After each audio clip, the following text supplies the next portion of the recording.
जुड़े हुए थे बीजेपी के सदस्य, इस पर क्या कहिएगा? देखिए, इस पे मुझे जो है राहत इंदौरी का एक शेर याद आता है जी जी।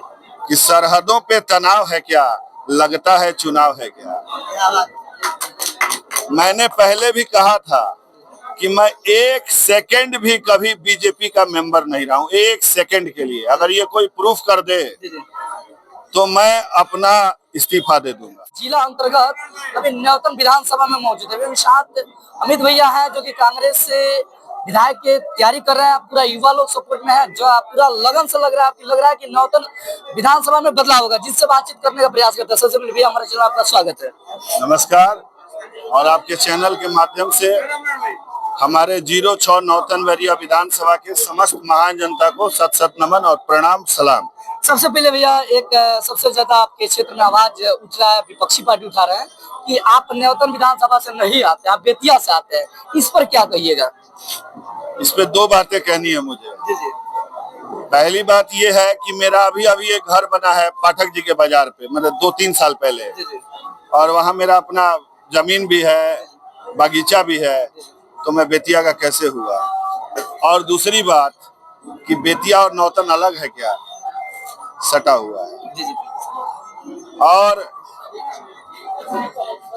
नौतन से मेरा गहरा ताल्लुकात रहा है और हमको लगता है कि हमारे सबसे ज्यादा विद्यार्थी, मेरे नौजवान दोस्त और मेरे चाहने वाले नौतन बैरिया में हैं, तो क्षेत्र से बहुत फर्क नहीं पड़ता है। कुछ लोग ये भी कह रहे हैं कि आप पहले बीजेपी में जुड़े हुए थे, बीजेपी के सदस्य, इस पर क्या कहिएगा? देखिए, इस पे मुझे जो है राहत इंदौरी का एक शेर याद आता है जी जी। कि सरहदों पे तनाव है क्या, लगता है चुनाव है क्या।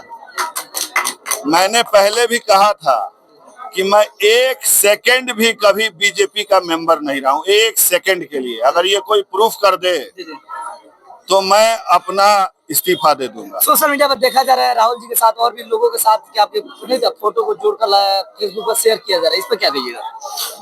देखिए, सामाजिक जीवन में नरेंद्र मोदी मुलायम सिंह के यहाँ शादी में आते हैं कि नहीं आते? अगर कोई आपके मोहल्ले का है, आपके गांव का है, आपके शहर का है, तो संबंध जो है आपका, जो है कोई फंक्शन होता है।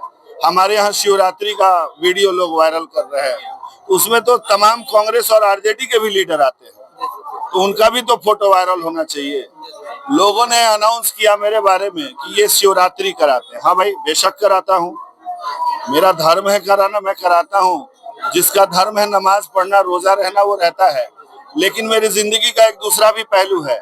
रमजान में 29 दिन मैं रोज 500 लोगों का इफ्तार भी कराता हूँ, ये तो किसी ने नहीं कहा। सही में कई पोस्ट भी हम लोग नहीं देखे इस चीज के लिए। वो कैसे आएगा? किसी ने कहा था कि सियासत को लहू की आदत है, वरना मुल्क में सब सलामत है। अच्छा भैया, पहले आप जीतते हैं तो पहला विकास जो कि आपकी शिक्षा से जुड़े हुए हैं, तो पहला विकास अपने क्षेत्र में क्या कीजिएगा? ठीक है, सबसे पहला तो मेरा मुद्दा है वो बांध। जी जी। अगर मैं पॉलिटिशियन होता तो बैकुंठवा में बांध की बात नहीं करता, वो पखनाहा में करता, चूंकि वहां वोट मिलेगा उस मुद्दे पे। वो मेरे लिए मुद्दा नहीं है, वो मेरे लिए अपार संवेदना का विषय है। हमारे वहाँ के जो भाई हैं, जो हमारे बुजुर्ग हैं, वो हमेशा संशयपूर्ण जीवन जी रहे हैं कि बांध टूट जाएगा तो उनका आशियाना उजड़ जाएगा, उनकी पुश्तैनी जमीन चली जाएगी, उनके बाल बच्चों का क्या होगा। दूसरा, हम लोग पलायन की बात करते हैं, आपका घर कहाँ है? यहाँ गांव में, किसी गांव में आप जाके सर्वे कीजिए, पलायन लोग सबसे ज्यादा मजदूरी करने के लिए नहीं करते हैं, अपने बच्चों को अच्छी शिक्षा देने के लिए लोग गांव में अपना खेत मकान, अपने बुजुर्ग माँ बाप को छोड़ के शहर में किराए का मकान लेके अपने बच्चों को पढ़ा रहे हैं। इसका मतलब है कि बुनियादी शिक्षा की व्यवस्था अच्छी नहीं है, और आप सभी जानते हैं इस विषय का मैं एक्सपर्ट हूँ। तो मुझे मौका मिलेगा तो सबसे पहली चोट और सबसे अच्छा काम शिक्षा के क्षेत्र में। अच्छा अभी आपको कैसा लग रहा है? पहले आप टीचर हैं, बच्चे से जुड़ कर रहे, अब गांव में लोग किसानों से जुड़ रहे हैं, धरातल पर घूम रहे हैं, तो आपको कैसा लग रहा है, ये बताइए सबसे पहले। शिक्षक को राष्ट्र निर्माता कहा जाता है। जी जी। तो पहले बच्चों का करियर हम लोग संवार रहे थे, अब समाज को खूबसूरत बनाने का काम करेंगे, मेरे लिए सौभाग्य की बात है। अच्छा की बात है। अच्छा, ऐसा नहीं ना भैया कि कुछ लोग आते हैं पॉलिटिक्स में तो पहले आने से पहले बड़ा बड़ा वादा करते हैं, आने के बाद उनका मूवमेंट उनका सोच ही बदल जाता है, तो ऐसा नहीं ना होगा? आप मेरा स्पीच सुन रहे थे थोड़ी देर पहले, जी जी मैंने एक भी वादा नहीं किया, बस यही वादा किया जी कि मैं कभी मुझे पैसा नहीं कमाना है। जी जी। और ये मेरे बारे में आप वाल्मीकि नगर में जाके पूछिएगा, 100 किलोमीटर दूर, वहां भी लोग बता देंगे।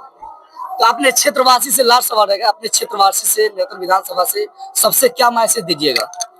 मैं अपने क्षेत्र की महान जनता को, 06 नौतन और बैरिया की जनता को बस ये अपील करना चाहूंगा कि मुझे टिकट बहुत विलंब से मिला है, और अगर आपको लगता है कि आपका बेटा, आपका भाई अमित गिरी सच्चा आदमी है, तो आप मेरी आवाज बन जाएं और जन जन तक मेरा ये संदेश पहुंचाएं और बदलाव की इस लहर में अपना योगदान दें और अपना बहुमूल्य वोट 11 तारीख को हाथ छाप पर दबा के अमित गिरी को जिताएं और महागठबंधन की सरकार बनाएं। सर एक सवाल लास्ट सवाल रहेगा, अगर आप जीत जाते हैं तो क्या आप जो बच्चे को पढ़ा रहे हैं तो पढ़ाना छोड़ देंगे कि फिर लगे रहेंगे?